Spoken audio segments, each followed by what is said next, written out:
Hello दोस्तों, नमस्ते। आज की कहानी है ला इलाज कैंसर। मेरा नाम राघव है और यह कहानी एक बूढ़े दंपत्ति की है। मैं एक अस्पताल में काम करता हूँ। वहाँ पर 3 शिफ्ट चलती है। उस दिन मेरी सुबह की शिफ्ट थी, जिसका टाइम 7 से 3 बजे का है। हमेशा की तरह मैं सही समय पर अस्पताल पहुँच गया था। जब मैं अस्पताल पहुँचा तो मेरी नज़र वेटिंग रूम में बैठे कई लोगों पर पड़ी। वहाँ एक बूढ़े दंपत्ति भी बैठे थे। उन पर मेरी नज़र जाकर रुक गई। वे दोनों आपस में कुछ बातें कर रहे थे। बूढ़े आदमी ने अपने हाथों में कुछ पेपर पकड़ रखे थे, जिन्हें वह पीठ के पीछे छुपाने की कोशिश कर रहा था, और बूढ़ी औरत उन पेपरों को अपने पति से छीनने की कोशिश कर रही थी। बुढ़िया की आंखों में थोड़ी सी शरारत थी। वहीं बूढ़ा आदमी लगभग रोने को था और उसकी आंखों में आंसू साफ दिख रहे थे।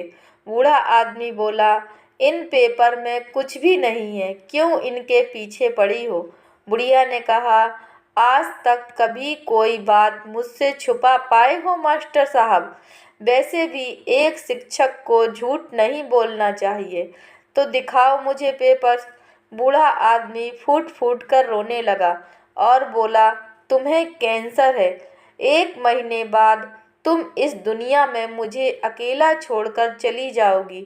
ये रिटायर्ड मास्टर अपनी जिंदगी भर की कमाई देकर भी तुम्हारे कैंसर की कीमत नहीं चुका पाएगा। बूढ़ा आदमी अपना सिर पीटते हुए बोला, तुम्हारे कैंसर की कीमत इस बूढ़े रिटायर मास्टर की औकात से कई गुना बड़ी है।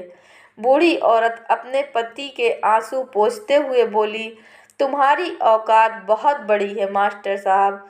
मुझसे पूछो, जीवन में तुमने मुझे क्या कुछ नहीं दिया है। मेरी हर ख्वाहिश पूरी की है, और ये डॉक्टर तो कुछ भी कहते हैं। देखना, मैं इतनी जल्दी मरने वाली नहीं हूँ। कैंसर के असहनीय दुख से गुजर रही बूढ़ी औरत अपने पति के दर्द को कम करने की कोशिश कर रही थी। वह अपने पति को गले से लगाकर कह रही थी कि अभी तो मत रोइए, अभी तो मैं जिंदा हूँ। मैंने अपनी आंखों के सामने सैकड़े मरीजों को देखा है। कईयों ने मेरे सामने दम तोड़ा है। उनका दर्द मैं समझ सकता था, लेकिन कभी उनके लिए मेरी आंखों से आंसू नहीं निकले। लेकिन इस बूढ़े दाम्पत्ति का दर्द मेरी आंखों से भी आंसू बहकर निकल पड़ा।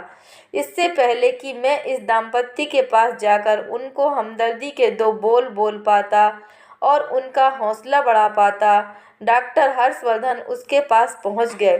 शायद वह भी मेरी तरह चुपके से उनकी बातें सुन रहे थे।